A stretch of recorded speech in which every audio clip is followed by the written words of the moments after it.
अस्सलामु अलैकुम वरहमतुल्लाहि वबरकातुहू। नाज़रीन मोहतरम, मैं हूं आपका मेज़बान मोहम्मद अनस और आप देख रहे हैं अर्रहमान अकेडमी के प्लेटफॉर्म पर हफ्तावारी प्रोग्राम आपके मसाइल उनका हल। हमारे मुअज़्ज़ज़ मेहमान हज़रत मौलाना मुफ्ती अफनान साहब दामत बरकातुहुम, फ़ाज़िल जामिया मआहदुल खलील इस्लामी, मुतख़स्सिस जामिया दारुल उलूम कराची, मुआविन व मुफ्ती जामिया बिन्नूरिय्यिल आलमिया। अस्सलामु अलैकुम वरहमतुल्लाह। वालेकुम अस्सलाम वरहमतुल्लाहि वबरकातुहू। मुफ्ती साहब, आपकी खिदमत में कुछ सवालात हैं। सबसे पहला सवाल है, क्या अल्ट्रासाउंड के ज़रिए हमल मालूम कर सकते हैं कि बेटा है या बेटी? बिस्मिल्लाहिर्रहमानिर्रहीम। नहमदुहु व नुसल्ली व नुसल्लिमु अला रसूलिहिल करीम, अम्मा बाद। ये जो आजकल हमारे यहाँ बहुत ज़्यादा सवाल पाया जाता है कि अल्ट्रासाउंड के ज़रिए ये चेक करना, ये मालूम करना कि बेटा है या बेटी, और अल्ट्रासाउंड में इसरार करते हैं कि हमें बताया जाए कि बेटा है या बेटी है। तो पहली बात तो ये है कि ये अल्लाह जल्ला शानू ने जो मग़ायिब ख़म्सा बयान किए हैं, गैब की 5 बातें बयान की हैं, ये उनमें से एक है। अल्लाह जल्ला शानू ने कुरान पाक में फरमाया, इन्नल्लाह इंदहु इल्मुस्साअ, अल्लाह के पास है क़यामत का इल्म, व युनज़्ज़िलुल गैस, वही बारिश को उतारता है, व यअलमु मा फ़िल अरहाम, और माँ के रहमों में क्या है वह भी अल्लाह ही जानता है। वमा तदरी नफ्सुम मादा तक्सिबु गदा वमा तदरी नफ्सुम बिअय्यि अर्ज़िन तमूत, कल क्या कमाएगा, कहाँ मरेगा, ये अल्लाह ही जानता है। तो अल्ट्रासाउंड लोग कराते हैं, तो इसके अंदर अगर उमूमन लोगों के पस मंज़र में ये होता है कि अगर बेटी है तो ज़ाया करा दें, बेटा है तो रख लें, खुशी ज़्यादा हो जाती है। इसकी वजह से बहुत सारे लोग उसको मना करते हैं कि इसके नतीजे में लोग अगर बेटी का सुनते हैं तो ज़ाया कराने की नौबत आ जाती है और नाखुश होते हैं। हालांकि ये जाहिलियत की चीज़ें हैं। वइज़ा बुश्शिरा अहदुहुम बिल उन्सा ज़ल्ला वजहुहु मुस्वद्दन व हुवा कज़ीम, इसलिए मना करते हैं कि जो अल्लाह ने खैर रखी होगी वो होके रहेगी। दूसरी बात यह है कि अल्ट्रासाउंड से अगर मालूम कर लिया तो ये कोई नाजायज़ और हराम नहीं है, बशर्ते कि ज़ाया करने की नीयत ना हो। और यहाँ पर एक बात और ये भी समझ लेना चाहिए कि अल्ट्रासाउंड का नतीजा 100% यकीनी नहीं है। ऐसा भी हुआ है कि डॉक्टर ने बेटी बताया और बेटा हुआ, और बेटा बताया बेटी हुई। ताकि हमारे एक उस्ताद थे, उन्होंने एक वाक़या सुनाया कि सऊदी अरब में एक शख्स ने अपनी बीवी का अल्ट्रासाउंड कराया, तो अल्ट्रासाउंड में उन्होंने बताया कि बेटा होने वाला है माशाल्लाह। वो फैमिली पाकिस्तान आ गई, जब बच्चे की पैदाइश का वक्त आया तो यहाँ आए तो बेटी हुई। हालांकि सब पहले से जहन बना चुके थे क्या होने वाला है, बेटा होने वाला है। आजकल होता ये है कि पहले से उसकी तैयारियां होती हैं और वो सारा वो बेटे के एतबार से हो रही थी, आखिर के अंदर ही हो गया, तो इससे बाज़ औक़ात ये नुकसान होता है।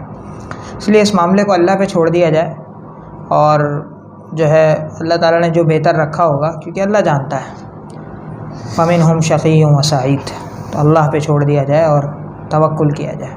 सर, लेकिन आपने जवाब में एक बात फरमाई कि जायज़ है, इसको हराम नहीं कह सकते, हराम खुलासा ये है। लेकिन इसके अंदर अगर मफासिद हों तो फिर उसको मतलब इस ये नियत नहीं होनी चाहिए कि बेटी हो जाए। अगर खाली तैयारियों के हवाले से थोड़ी सी मुआवनत मिल जाए कि भाई क्या, ये भी यकीनी तो नहीं है ना कि तैयारी, लेकिन हाँ इम्कान तो है। रिपोर्ट जब ज़न्न गालिब पैदा कर देगी, इस दर्जे में अगर वो कराना चाहे तो करा सकते। ठीक है, बहुत शुक्रिया। सब अगली नमाज़ है कि तहज्जुद की नमाज के लिए क्या सोना ज़रूरी है? तहज्जुद की नमाज के लिए सोना ज़रूरी नहीं है। इशा के बाद तहज्जुद पढ़ सकते हैं। इशा के फ़राइज़ और वितर वग़ैरह, वितर से फ़राइज़ के बाद वितर से पहले आप तहज्जुद पढ़ सकते हैं। और ये भी हो सकता है कि अगर वितर पढ़ लिए तो उसके बाद भी पढ़ सकते हैं। बहुत सारे लोग ये कहते हैं कि भाई सोना ज़रूरी है या समझते हैं, ऐसी कोई बात नहीं है। हाँ, अगर कोई सोकर उठता है तो चूँकि इसके अंदर मुशक्क़त ज़्यादा है, नींद से उठना है, तो उसमें सवाब ज़्यादा है। वरना हमारे बुज़ुर्गों का मामूल रहा है कि इशा के साथ 2 रकात पढ़ते थे तहज्जुद की नीयत से। तहज्जुद में अलग उठते थे, इसका ये मतलब नहीं कि तहज्जुद की छुट्टी, लेकिन वो जो है वो 2 रकात नफिल के साथ वितर से पहले 2 रकात तहज्जुद की नीयत से पढ़ा करते थे। और इसकी तलक़ीन भी किया करते थे कि भाई ये तो कम अज़ कम तलबा उलमा इसका मामूल रखें ताकि तहज्जुद पढ़ने वालों में शुमार हो सके। तो इस तरीके से आसानी, अगर किसी को ये ख़तरा है कि वो नहीं उठ पाएगा, पहले तहज्जुद के सवाब के लिए इशा की नमाज़ के साथ वितर से पहले 2 रकात। बिल्कुल ऐसे ही। बहुत अच्छा। सर, अगला सवाल है, सोना, अगर हम सोना ऑर्डर कर दें और फिर थोड़े थोड़े पैसे देते रहें तो इसमें इसका इस तरह ख़रीदारी करना जायज़ है? देखें, ऑर्डर का मामला होता ये है कि हमने बनने के लिए कह दिया कि भाई बनाओ जी, तो उसके अंदर ये है कि जब आएगा ना, सामने बन के आएगा तो सौदा उस वक़्त होगा, जब तक बन रहा है सौदा नहीं हुआ। तो लिहाजा हम जो पैसे दे रहे हैं वो एडवांस पेमेंट है, तो इस तरह हम कर सकते हैं कि थोड़े थोड़े पैसे दे दिए, लेकिन यहाँ पे मामला होगा तब जब वो सोना आपके पास आएगा। लेकिन अगर किसी ने कोई चीज़ ख़रीद ली, मिसाल के तौर पे 4 लाख रुपए की चीज़ खरीदी, 2 लाख रुपए उसी वक्त करंट पेमेंट दे दी, अब कैश पेमेंट दे दी, अब उसके बाद आगे 2 लाख रुपए 3 दिन के बाद बैंक अकाउंट में डलवा देंगे, सोना पूरा ले आए 4 लाख का, ये सूरत जायज़? हाँ, सोना अगर आपने पूरा दुकान से उठा लिया है जी, 2 लाख रुपए दे दिए हैं, 2 लाख रुपए आप बाद में देंगे, तो ये जायज़ है सूरत। असल में यहाँ पर एक बात ही समझ लें कि एक तरफ सोना हो और एक तरफ करेंसी हो, पाकिस्तानी करेंसी जैसा आपने मिसाल दी, या कोई और करेंसी है। देखिए, एक तो करेंसी वो है जो खिलकी करेंसी है, जिसको अल्लाह ताला ने पैदाइशी तौर पर खिलकतन करेंसी बनाया है, वो है सोना और चांदी। ठीक। अगर सोने का सोने से तबादला हो, चांदी का चांदी से तबादला हो, फिर तो उधार नहीं हो सकता, फिर तो उसी मजलिस में मामले को ख़त्म करना ज़रूरी है।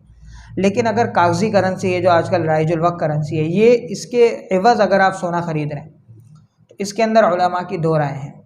हमारे दारुल के जो अकाबिर हैं, हज़रात हैं, मुफ्तियान इकराम हैं, उनकी राय ये है कि अगर आपने एक तरफ सोना ले लिया, मजलिस में एक तरफ पर कब्ज़ा कर लिया और पैसे नहीं दिए या कुछ दे दिया, कुछ बाद में देंगे, तो मामला सही है।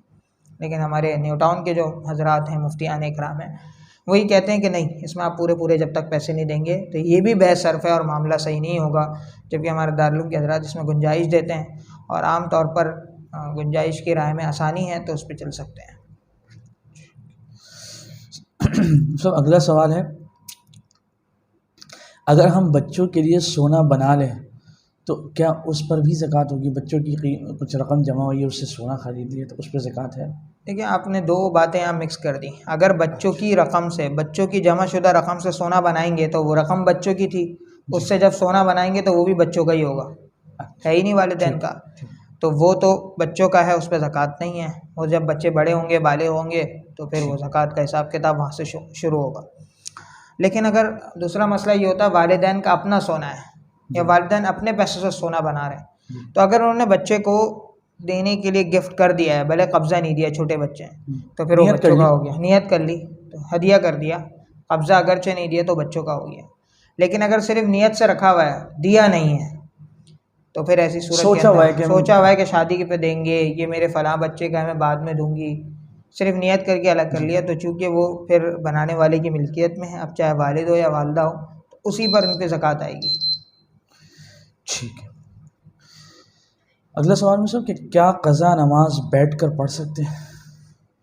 क़ज़ा नमाज हो या अदा नमाज, उसूल यही है कि अगर आप खड़े होकर क़याम पर क़ादिर हैं, रुकू पर क़ादिर हैं, बाकायदा ज़मीन पर सजदा करने पर क़ादिर हैं, तो आपको क़याम, रुकू, सजदा सब कुछ करना होगा।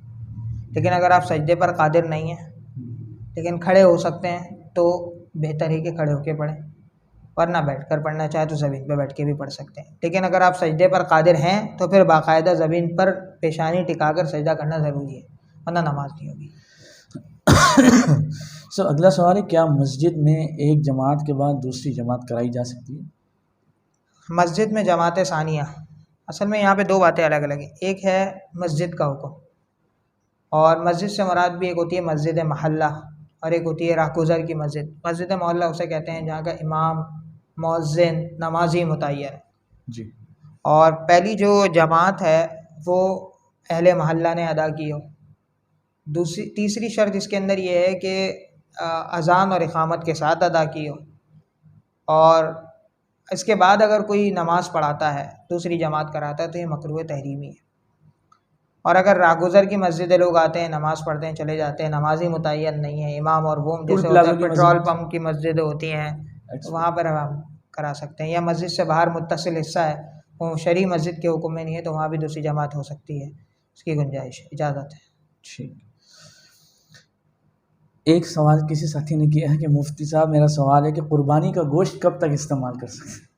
कुर्बानी का गोश्त जब तक चाहे इस्तेमाल कर सकते हैं, अगले बकरा ईद तक भी डिप फ्रीज़र में रख सकते हैं। और ऐसे इसमें मुस्ताहब ये कि इसके 3 हिस्से बनाए जाएँ, एक हिस्सा अपने लिए, एक हिस्सा अपने रिश्तेदारों के लिए, एक हिस्सा फ़ुक़रा के लिए। लेकिन अगर किसी का कुंभा बड़ा है या ज़रूरत ज़्यादा है तो वो अपने पास सारा भी रख सकता है, थोड़ा बहुत भी सदका करना चाहे कर सकता है, लेकिन सारा सदका एक हिस्सा यानी 3 हिस्से करके एक हिस्सा सदका नहीं कर सकता, तो थोड़ा बहुत सदका ज़रूर करना चाहिए ताकि जो लोग कुर्बानी नहीं कर सके या उनकी इस्तिताअत नहीं थी तो उनके साथ भी मुआवनत हो जाए। ठीक है सर, अगला सवाल है, क्या KFC खाना जायज़ है? कराची फूड इसका वो है, वो अगर ये है कि आप पाकिस्तान के अंदर हैं या किसी इस्लामी मुल्क में हैं जहाँ पर गोश्त हलाल सर्टिफाइड है, बिल्कुल खा सकते हैं, कोई ऐसा मसला नहीं है। अगला मसला है साहब कि आजकल मस्जिद में एक मसला बहुत ज़्यादा सामने आ रहा है, खड़े होकर नमाज अदा नहीं कर सकते घुटने दर्द की वजह से, उनको सजदा करने में दुश्वारी है, उनके कुर्सी पे बैठकर नमाज अदा करने का क्या हुक्म है? अगर ज़मीन पे बैठकर कर सकते हो ना, खड़े होकर नहीं कर सकते तो बैठ कर ही पढ़ेंगे नामहाला। जी, ऐसी तो कोई सूरत नहीं है कि ना बैठ सके ना खड़े हों, दरमियान में मुअल्लक़ हो जाए, तो जब खड़े नहीं हो सकते तो बैठेंगे, लेकिन ज़्यादा अफजल सूरत ये ज़मीन पर बैठे, ठीक है। तवाज़ो आजिज़ी इसमें ज़्यादा है। लेकिन अगर कोई ज़मीन पे भी नहीं बैठ सकता तो फिर कुर्सी पे बैठ जाए, और ऐसी सूरत के अंदर अगर सजदा बाकायदा ज़मीन पे नहीं कर सकता तो इशारे से रुकू सजदा करेगा, और सजदे में बनिस्बत रुकू के ज़रा ज़्यादा झुकेगा। ठीक है। अगला सवाल है साहब, क्या अय्याम तशरीक़ में क़ज़ा हुई हुई नमाज जब हम दोहरा रहे हों तो क्या उसके बाद तकबीरात भी दोहराएंगे? अगर अय्याम तशरीक़ में जो नमाज़ क़ज़ा हुई है, अय्याम जी। तशरीक़ में जो नमाज़ क़ज़ा हुई है, अगर हम उसे अय्याम तशरीक़ में ही अदा कर रहे हैं, जी, मिसाल के तौर पे 9 ज़िलहज्जा से 13 ज़िलहज्जा के दौरान जो नमाज़ क़ज़ा हुई है उसको 9 ज़िलहज्जा और 13 ज़िलहज्जा के दरमियान ही अदा कर रहे हैं, फिर तो हम तकबीर तशरीक़ कहेंगे, अल्लाहु अकबर ला इलाहा इल्लल्लाह अल्लाहु अकबर वलिल्लाहिल हम्द। लेकिन अगर अय्याम तशरीक़ की छूटी हुई नमाज अय्याम तशरीक़ के बाद अदा कर रहे हैं तो फिर अब तकबीर तशरीक़ नहीं है। अगला सवाल है कि हज के अंदर कोई ऐसी गलती हो गई जिससे दम वाजिब हो गया और दम अदा किए बगैर अपने वतन वापस आ गए, तो क्या अब हरम की हदूद में ऑनलाइन बुकिंग करा के दम अदा किया जा सकता है? देखिए, दम हरम की हदूद में होना ज़रूरी है, ख़ुद करना ज़रूरी नहीं है, तो यहाँ से ऑनलाइन भी करा सकते हैं, किसी को वकील भी बना सकते हैं, उनकी तरफ से कर दे, अगर वहाँ कोई सर्विस देने वाला है तो उनसे भी करा सकते हैं। हरम हदूद हरम में ज़िबा होना ज़रूरी है, अगर ये हो जाता है तो दम अदा हो जाएगा।